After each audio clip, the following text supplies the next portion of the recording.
Agora eu quero trazer Zeina Latifi para a nossa conversa, economista Zeina. Muito obrigada, Zeina, por estar aqui na BMC News, sua estreia aqui com a gente. Seja muito bem-vinda. Tenha um ótimo dia.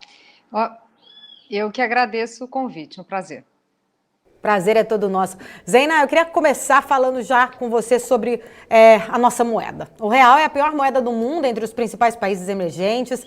Na sua opinião, onde que a gente está errando tanto? Olha, sem dúvida, a falta de uma agenda clara do governo de como vai enfrentar os desafios fiscais que aumentaram enormemente e, obviamente, né, agendas para a retomada do crescimento. O governo nunca conseguiu estabelecer isso claramente. A gente tinha ali muito bem definida a reforma da Previdência, que de fato era inevitável, mas um grande temor, acho que foi uma discussão, bem ou mal, que começou ainda no ano passado, tá bom, passou a Previdência, qual é o plano de voo? E o governo falha nisso. Vemos ali até uma dificuldade do próprio ministro Paulo Guedes de convencer internamente o governo a importância das reformas estruturais. Então, isso se soma, é claro, aos problemas de articulação política. Agora, veja, não adianta também ter articulação política se internamente você não tem um governo engajado. Não é agenda de ministro da Fazenda ou da Economia, é agenda de governo, que teria que ter presidente, Casa Civil, ministérios, enfim, coordenados para essas agendas de reforma. Zeina, grande parte, você falou aí do Paulo Guedes, grande parte do mercado tem uma decepção com o Paulo Guedes. Na tua opinião, eu queria saber a sua opinião. Qual que é a sua opinião sobre o ministro da Economia? Olha, ao longo da campanha, eu fiz vários alertas sobre a inconsistência do discurso do Paulo Guedes, né? Quando prometia trilhão daqui, trilhão dali, havia claramente inconsistências. Mas, enfim, o Paulo Guedes tem méritos, eu acho que ele levanta questões importantes e acho que prometeu demais, mas, enfim, eu acho que já havia sinais de inconsistências lá atrás, no discurso do Paulo Guedes e a clara divergência que havia entre a fala dele e a própria fala do presidente. Quantas vezes a gente não viu ainda ao longo da campanha o Guedes ir numa direção e o candidato, na época, Bolsonaro, falar não é assim também, não é privatizar tudo, não é assim, enfim, não faltaram sinais. É complicado. A gente quer trazer para a nossa conversa aqui o Marco Saravalli também, para falar aqui com a Zeina, para a gente continuar repercutindo essas questões aqui políticas, econômicas. Fala, Marco. Muito bom dia, Zeina. Muito obrigado pela participação. É um prazer enorme rever, né? A gente já esteve em vários momentos juntos, né? É sempre um prazer. E Aliás, o que eu queria... Marco, antes de mim, o Will, né? Quer dizer, fizemos parte de um mesmo time. O mundo realmente parece muito pequeno, né? O que eu queria falar com você em relação hoje, a gente acabou de sair o IPCA, né, o índice de inflação. Mais do que comentar o IPCA, mas assim, os economistas, grande parte, principalmente do governo, tem sinalizado de um movimento transitório, ou seja, esse IPCA talvez ele vá se arrefecendo nos próximos meses, ao longo dos primeiros meses de 2021, e até tem uma crítica muito grande em relação à própria política monetária. Mas acho que assim, o mercado financeiro não está tão preocupado assim com a política monetária no curtíssimo prazo, mas uma hora, mais cedo ou mais tarde, a gente vai ter que aumentar os juros. Pelo menos é isso que vem mostrando as curvas de juros, principalmente quando a gente olha 2021 para frente. Ou seja, tem uma grande preocupação, né? A preocupação não é nem em relação ao curtíssimo prazo, mas enfim, você acha que o mercado financeiro está estressado ou tem motivos para realmente a gente acreditar que vai precisar ter novos aumentos de juros 2021, 2022, enfim, qual que é o tamanho da preocupação se realmente a gente precisa ter um alerta em relação a essa curva de juros longo prazo vem sendo precificada ou não? Se realmente o mercado está estressado, realmente está um pouco pessimista demais, como que é a leitura, olhando um pouco mais para longo prazo, né? Claro. Olha, eu acho que tem todas as razões para ter essa preocupação. Acho que subestimou-se muito a deterioração fiscal. Uma coisa que me incomodou muito ao longo ali daquele primeiro momento do isolamento era a discussão do tipo, olha, vamos fazer tudo o que tiver que fazer, e quem falar em inflação é maluco, não tem inflação. Outra coisa, faz o que tem que fazer e o fiscal depois a gente resolve. Olha, isso não é assim. Não existe milagre na economia.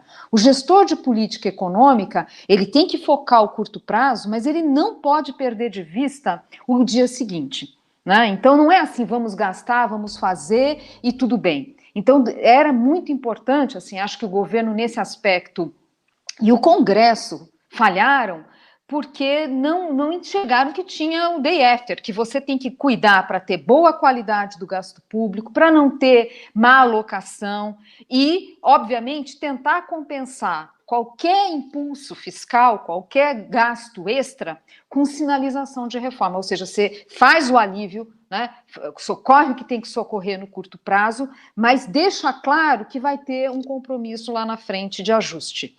A gente simplesmente a gente não teve isso e foi claro que teve excessos nas políticas de estímulo. O Brasil está se destacando, o estímulo total é na casa de 10% do PIB, o que nos coloca no mesmo patamar da Alemanha, que é muito mais rica. O Brasil destoa em relação aos emergentes. E teve problema claro ali de calibragem de política. Auxílio emergencial excessivo, ajuda aos estados excessiva, então tudo tem seu preço. Não tem como, tinha ali um termômetro quebrado da inflação, né? A inflação, o fato de termos mudado muito os nossos hábitos fez despencar a inflação de serviços, por exemplo, que tem um tremendo peso no IPCA. Então, aqueles indicadores de inflação que a gente estava vendo, eles estavam artificialmente, né, baixos, a inflação artificialmente baixa, na verdade não refletindo as mudanças de hábitos que a gente teve. Se a gente fosse fazer uma reponderação, colocando, por exemplo, mais peso naquilo que é consumo dentro de casa e menos serviços, né, reponderar os pesos para a realidade do isolamento, certamente a inflação seria mais elevada. Aqui está uma controvérsia entre os economistas, mas o resultado que eu obtive foi de uma inflação certamente mais alta. Agora, veja que essas questões, né, você estimulou demais o consumo, aí você tem uma inflação de alimentos exacerbada. Isso faz parte da vida. O Banco Central não teria por que, até porque o auxílio emergencial é temporário, não teria por que o Banco Central se precipitar para uma alta dos juros. De fato, tem componente aqui que é transitório, né? De fato, tem coisa que é transitória. Agora, tem uma componente ali que não é transitória, e essa a gente vai ter que monitorar, que é o comportamento do dólar e, obviamente, o repasse. A gente tem visto o IPA bastante pressionado, não estava tendo repasse, provavelmente, para o varejo, provavelmente ainda porque os estoques estavam razoáveis, só que daí, na hora que o varejo tem que recompor estoques, encontra outros preços. E o próprio atacado, ou as indústrias, enfim, tem dificuldades para não repassar. As margens das empresas muito comprimidas. Então, temos que ficar de olho, porque esse comportamento do dólar, e fazendo a ponte com a primeira pergunta que foi feita, tem a ver com as incertezas do lado fiscal, né? A nossa moeda apanhando muito mais por causa dessa falta de agenda e de compromisso com disciplina fiscal. Ainda que seja o compromisso do Ministério da Economia, mas, como eu disse, tem que ser de governo, não pode ser só do Ministério da Economia. Essa componente aqui é ela que preocupa, porque pode ser que a gente tenha, por esse aspecto, um período prolongado em que a gente vai falar, o IPCA veio acima, ao contrário do que a gente estava olhando no passado. Então, respondendo mais objetivamente a sua pergunta, tem coisa que de fato é temporária, mas tem coisa que eu acho que a gente tem que monitorar. Tudo isso para dizer que tem risco de mais inclinação da curva de juros e mais nervosismo do mercado? Sim. E acho que, pegando um pouco da sua resposta, mas acho que nem sei se é o cenário base, mas pelo menos vem aumentando a probabilidade de lá nos Estados Unidos era a onda azul, aqui talvez não seja a cor, mas a gente tem a possibilidade de uma onda populista mesmo, né? Eu não sei se esse é o cenário base, mas pelo menos vem aumentando a probabilidade. Para a gente do mercado financeiro, acho que a gente fazendo uma pergunta também, um outro ponto, uma outra leitura, é o famoso grau de investimento. Será que com essa sinalização, com essa leitura, a probabilidade, a possibilidade de a gente recuperar o grau de investimento está cada vez mais longe? É essa forma que a gente pode ler, ou seja, não vem para curto prazo, talvez não venha para esse governo recuperar o grau de investimento, é isso que a gente tem que entender, essa interpretação? Ah, sem dúvida, e a gente corre o risco de ser rebaixado ainda. Quando a gente observa ali, monitora a retórica das agências de rating, se tiver, por exemplo, uma flexibilização da regra do teto, que é algo que é a preocupação do momento, né? Vamos ver como é que vai ser passada a eleição os próprios desdobramentos da eleição no Congresso, que agenda econômica vem, né? Mas se tivermos uma flexibilização da regra do teto, por exemplo, para caber o renda cidadã, eu acho que o Brasil vai ser rebaixado, quer dizer, pode piorar antes de melhorar. Eu não acho que a gente vai para um cenário de total populismo, de rasgar totalmente manuais, de repetir, por exemplo, o que foi 2014 com a presidente Dilma, que ela rasgou manuais. Não foram só as pedaladas fiscais. Houve um total descompromisso com a lei de responsabilidade fiscal ali. Total. Né? Eu não acho que a gente vá para uma situação como essa. Acho que o presidente Bolsonaro é mais pragmático que a Dilma. Vejo também, hoje, instituições de controle funcionando mais. Você chegar e simplesmente revogar completamente a regra do teto, também não acho que o Congresso toparia algo do tipo. Então, o que a gente tem que monitorar são os furatetos, né? O que a gente tem que monitorar, né, usando a expressão do ministro Guedes, tudo bem, não vai eliminar o teto, não vai fazer algo desse tipo, mas o quanto ele pode ser prejudicado para principalmente caber o renda cidadã, lembrando que no orçamento, a gente nem sabe o que é o orçamento do ano que vem.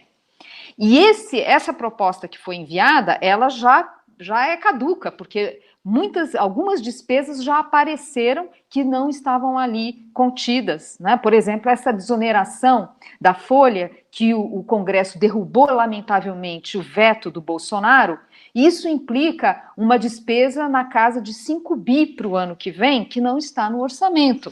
Fora o fato de termos ainda possível transferência de recursos para estados, que a gente não sabe, tem a questão do índice que ajusta Previdência, INPC está acima do IPCA fechado no meio do ano, e isso também pressiona gastos para o orçamento do ano que vem. Então, tudo isso para dizer o seguinte, a gente não sabe o que é o orçamento, a gente não sabe se vai se flexibilizar o teto. Se isso acontecer, do ponto de vista de perspectiva de rating do Brasil, a gente pode piorar antes de melhorar.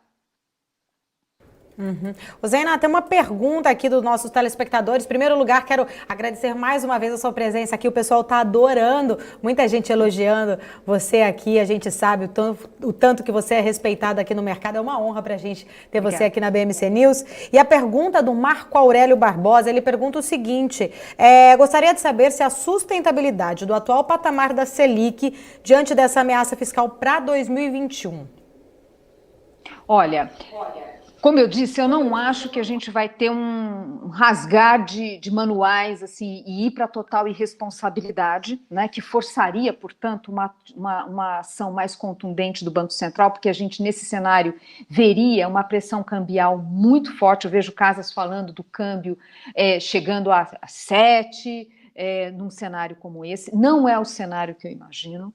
E é claro que num cenário como esse a gente teria o Banco Central tendo que agir muito mais, de forma muito mais contundente, não só colocando a política monetária, vamos dizer, no ponto neutro, mas de fato apertando as condições monetárias. Esse cenário eu acho muito pouco provável, até porque a gente nota, eu falei do pragmatismo do presidente, mas o próprio Congresso, quando vê essas reações do mercado, principalmente o dólar estressado, isso assusta a classe política. É isso que a gente observa. Que bom que observa, que bom que assusta. Agora, nesse cenário meio do caminho, que faz ali uma coisa criativa aqui, outra ali, e enfraquece a regra do teto, e o dólar continua, ou o real, a cotação do real continua apanhando em relação ao que seria sugerido pelo cenário internacional, aí a gente pode ter o Banco Central fazendo a tal normalização da política monetária mais cedo, né? Então, assim, sem me comprometer com cravar ali uma projeção, enfim, mas é um cenário que a gente tem uma volta da inflação para o ponto neutro, vamos dizer assim, mais rapidamente. E, obviamente, não seriam meses e meses de Selic estável. Então, assim, como existe muita incerteza ainda, a gente vai ter que esperar o que vai ser esse pós-eleição municipal, porque hoje a classe política está olhando para isso. Tem as disputas na eleição no Congresso, se vai poder reconduzir os atuais presidentes ou não. A gente não sabe o que vai sair desse imbróglio. Isso tem impacto na agenda, né? Então, ficaremos um tempo com muita incerteza. Acho que tem que tomar um pouquinho de cuidado aí por esse aspecto em relação à call de Selic. De novo, para o lado real da economia, a Selic subir um pouco mais do que se imagina, mas se mantendo baixa, o lado real digere, até porque a curva de juros já está empinada, ela já está tendo ela já tem as suas implicações no mercado de crédito. O problema é que se não for esse arroz com feijão, se for algo mais grave, aí sim vai ser motivo de preocupação. Ô Zeina, pegando algumas frases ali que eu destaquei que você foi falando, o Brasil corre risco de ser rebaixado ainda mais na classificação, essa questão toda que a gente tem comentado de incertezas, riscos fiscais, teto de gastos, eu queria que de uma certa forma você falasse como que você enxerga a nossa recuperação econômica depois dessa pandemia, para o ano que vem, o que a gente precisa realmente fazer para a gente conseguir recuperar a nossa economia em patamares pré-pandemia, na sua visão? Olha, a gente teve, de fato, uma recuperação a partir de maio mais forte do que se esperava, e a razão principal é o auxílio emergencial, né? Isso é importante colocar, senão a gente acaba se iludindo, achando que tem um vigor na economia, que na verdade é menos. Tem um quê de artificial nessa recuperação agora. Não é só o auxílio emergencial, tem outras coisas que ajudaram, a gente vê, como sempre, a agropecuária indo muito bem, obrigada, a volta rápida da China, uma tremenda boa notícia para o Brasil. Quando a gente compara o Brasil com os vizinhos da América Latina, a gente tem uma pauta exportadora que aquilo que sempre foi preocupação, é muito concentrado em commodity agrícola, é muito concentrado em China. Aquilo que era fator de preocupação se mostrou uma bênção nessa crise agora. Os outros da América Latina não tiveram a mesma ajuda do cenário internacional. Não tiveram. Você pega uma Argentina, que depende de exportação de manufaturado para o Brasil. Você pega um México, que depende também de manufaturado, a Colômbia, que depende de petróleo, não tiveram, né, a mesma contribuição. Então, isso também, obviamente, ajudou, e isso vai continuar. Isso vai continuar. A preocupação é a remoção desses estímulos todos, que é realmente muito artificial. A volta tende a ser lenta, desigual entre os setores, daqui para frente, desigual entre os setores. Uma parte porque ainda tem dúvidas em relação à questão da saúde, vai ter vacina, não vai ter vacina, vacinação em massa, como é que não é, o comportamento dos indivíduos, pensando setorialmente, vai ser muito importante as empresas, os setores monitorarem as mudanças de costumes. Então não vai vender carro. Não, vai sim, porque eu não quero andar de transporte público.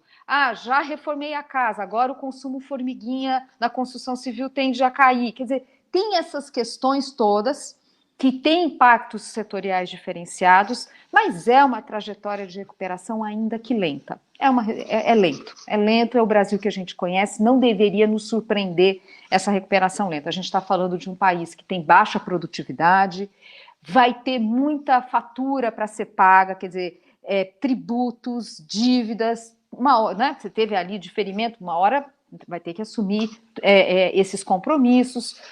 Então, eu acho assim, não é que seja um cenário, do ponto de vista de recuperação, que, puxa, vai dar tudo errado. Não, mas é o Brasil que a gente sabe, né? Tem riscos, tem desafios, tem um desafio tremendo do ponto de vista do governo para garantir que o ambiente macroeconômico não se deteriore, né?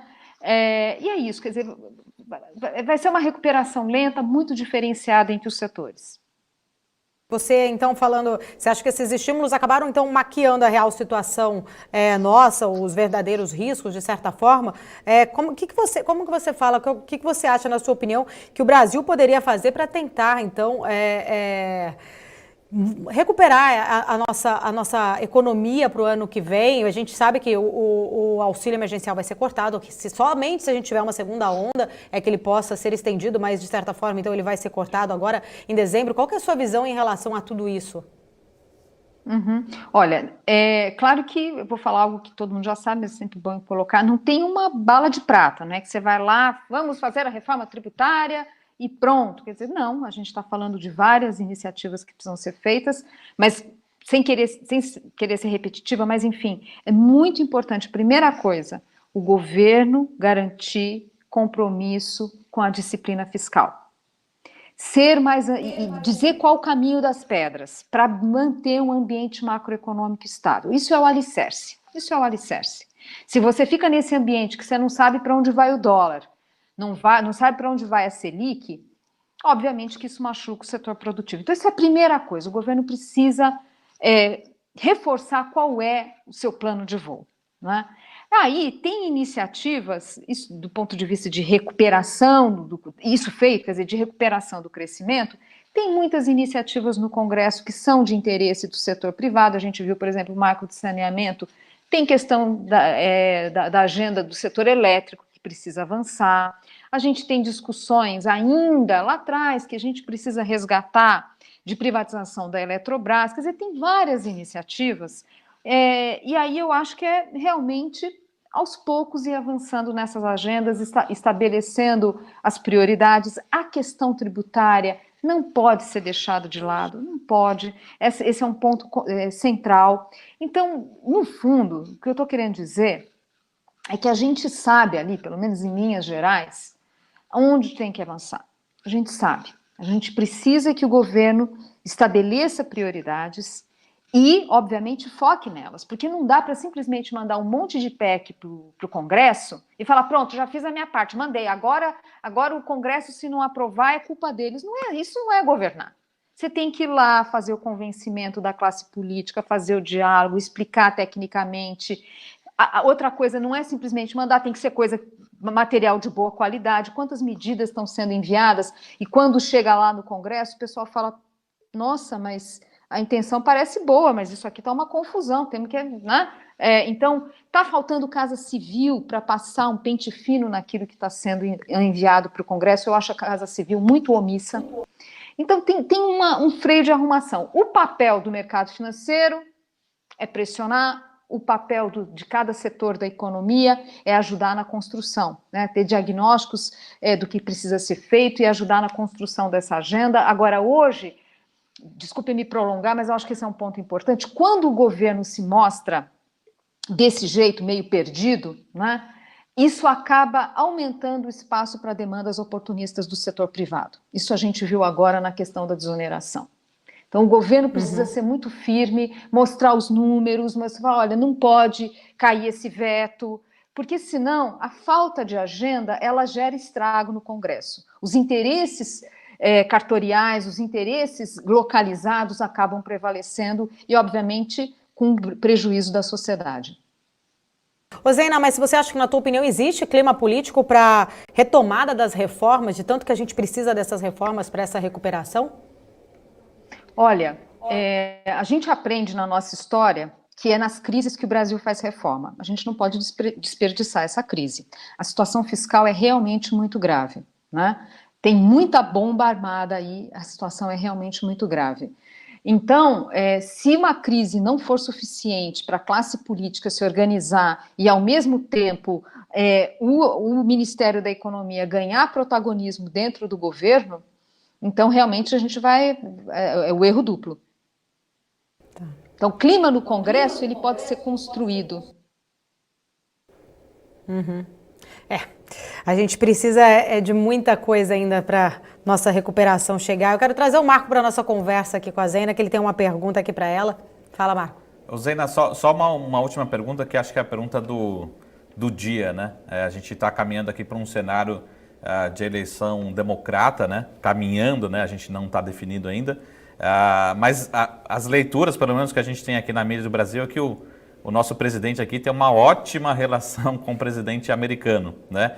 Será que numa eleição democrata a gente vai ter mais dificuldade de fazer negócios com os americanos, né? Esse é o cenário. E se realmente esse for o cenário, a gente vai ter que procurar outros parceiros, se aproximar talvez da Ásia, da China, enfim, como que a gente vê uma eleição americana impactando, trazendo facilidades e dificuldades aí para retomar crescimento, enfim, como que se traduz isso para o Brasil, né? Essa leitura, tendo esse como cenário base, né? Olha, eu não me preocupo nesse aspecto. O pragmatismo tende a prevalecer dos dois lados. O Brasil não é um grande tema para os Estados Unidos. A América Latina não é um grande tema, foi na época da Guerra Fria. Então, não é que tudo muda. E, de fato, na questão econômica, tende a prevalecer uma agenda pragmática, eu não vejo grandes riscos por aí. Onde eu acho que tem inflexão é tudo que se refere à questão ambiental, que é um tema bastante caro ao Biden, aos democratas, e isso tende a reforçar a pressão internacional para o Brasil dar respostas para a questão ambiental. Por mais que isso gere desconforto, não chega a ser ruim. Eu acho que o Brasil precisa mesmo se defender melhor. Tem hora que a acusação é injusta, mas também precisa dar mais respostas mais concretas, né? E se internamente a gente não tem uma sociedade tão que verbaliza essa pressão, quer dizer, se bem que isso tem aumentado no meio empresarial, então essa pressão de fora, por mais que ela às vezes seja injusta, ela tem também benefícios. É nessa questão ambiental o nosso maior imbróglio no caso da eleição do Biden. O Biden, ele tende a favorecer a retomada ali, né, de discussões multilaterais, e nesse aspecto eu acho positivo para o Brasil, né? No fim do dia eu acho que é positivo para o Brasil essas discussões de acordos multilaterais, enfim. Acho que o Trump teve uma contribuição em cutucar o quanto esses órgãos, essas agências multilaterais andaram falhando e que precisa uma arrumação, mas a forma como ele fazia, muito belicosa e simplesmente saindo de acordos, enfraquecendo esses órgãos, não foi uma boa notícia para o comércio mundial, né? O America First não foi bom para o comércio mundial. Então, a própria relação com a China vai continuar a guerra comercial. Esse é um tema do Congresso, é um tema da nação, não é do Estado, não é exatamente algo do Trump, mas acho que tende também a ter um ambiente menos ruidoso nas relações internacionais. Então, não acho que é um cenário negativo.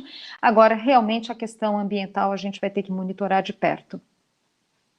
Já que a gente está falando de política, eu queria rapidamente só trazer a Débora atualizando as informações, que parece que a gente teve virada em outro estado na apuração americana. Fala, Débora. Pois é, Paula, foi lá na Pensilvânia, tá? O Biden passou, assim, muita pouca diferença, ali 49,4%, Trump 49,3%, mas aí ele passou aí, tá um pouquinho na frente, o candidato democrata, e aí a gente, enfim, vamos continuar aqui acompanhando, mas o Biden, ele tem passado aí o Trump em alguns outros estados desde o início da manhã, e aí a gente tem acompanhado aí, apurando aí essa eleição americana, que parece que não está sendo fácil, mas está vindo de virada, pelo menos essa é a tendência até agora. E nesse momento foi na Pensilvânia que o Biden passou. Tá ótimo, Débora, obrigada. Eu queria voltar com a Zeina, já que a gente está nesse assunto. Zeina, tem uma pergunta aqui do Lucas Canzano. Ele fala o seguinte: o Brasil realmente regressaria quanto na economia com a perda do Trump, na tua opinião? O Brasil, como eu não entendi? Se o Brasil regressaria e quanto ele regressaria para a nossa economia se o Trump perder, se o Biden ganhar? O quanto a gente perderia? Perderia, isso, economicamente. O Brasil. Sim, sim. Não acho que perde, não. Não acho que perde, não. Se a gente for olhar friamente o que foi o saldo do governo Trump para o Brasil, não foi um saldo positivo, né? A gente não conseguiu OCDE ainda, a gente teve que encarar aumento de tarifas para produtos nossos. Então, foi muito mais simbólico do que outra coisa. esse acordo de facilitação de comércio, eu acho que viria qualquer que fosse a administração, porque já era um tema que já vinha sendo maturado lá atrás. Claro que pode ser que a relação dos dois presidentes tenha ajudado, mas não vejo como liquidamente tenha sido algo positivo para a gente a aproximação dos dois presidentes. De novo, nas questões comerciais, tanto no nosso Itamaraty quanto na diplomacia nos Estados Unidos, vai prevalecer o pragmatismo. Eu não vejo o Brasil perdendo aqui. O que acontece, a gente vai ter que dar mais respostas na questão ambiental, mas que já tá tendo muita pressão lá fora. Apenas seria reforçado. A gente tem visto, não à toa, vamos lembrar, no início do ano, o presidente do Banco Central alertou sobre esse ponto. Né? Ele já estava vendo que tinha uma pressão crescente, muito questionamento no mercado financeiro e no meio empresarial sobre a questão ambiental. Esse tema, gente, vai crescer mais ainda. Não só veio para ficar, como vai crescer na própria... Se hoje esse é um tema mais de economias avançadas, cada vez mais vai ser um assunto global, inclusive da China. Então, o Brasil realmente, apenas a eleição do Biden reforçaria essa pressão internacional. Zeina, só tem uma pergunta que é um ping-pong, né, um modelo sim ou não, mas é uma pergunta que a gente recebe muito de investidor, principalmente investidor estrangeiro, né? Mas a famosa pergunta, Paulo Guedes, né, ele fica até o final do mandato ou não, né? Qual que é a chance, na sua visão, dele cair ou ele sair antes do final do mandato? Lógico que talvez uma pergunta mais para ele, mas você acha que existe essa possibilidade? Olha, quando você troca uma figura tão importante, né, no ministério, a grande questão é, você tem que ter alguém para colocar no lugar. E eu não vejo isso agora. Eu não vejo alguém que teria musculatura, que teria credibilidade, que permitisse a troca sem arranhões, especialmente porque a gente tem uma agenda muito indefinida. Então vamos pensar o seguinte, quando o Meirelles saiu e entrou o Eduardo Guardia, não foi um tema para os mercados, porque a agenda estava clara, né? O Eduardo Guardia, ainda que menos conhecido que o Meirelles, era conhecido no mercado financeiro, né? Então foi muito tranquilo, ninguém falou, ai meu Deus do céu, o Meirelles está saindo, mas como é que vai ser, quem é o novo ministro e tal, então foi tranquilo. Mas nem sempre é assim, quer dizer, você precisa de alguém para colocar no lugar. Digamos que o Bolsonaro chegue à conclusão que o Guedes está muito desgastado, que a relação dele no Congresso não é boa, que ele foi perdendo a confiança dos agentes econômicos, apesar de ter muitos méritos, foi perdendo essa credibilidade. Então ele fala, olha, quer saber, vamos trocar. Tá bom, mas para trocar precisa dizer quem vem no lugar. Então, nesse aspecto, eu acho que parte da continuidade do Guedes, apesar de todo o desgaste, é porque não é fácil substituir uma pessoa como ele. Uhum.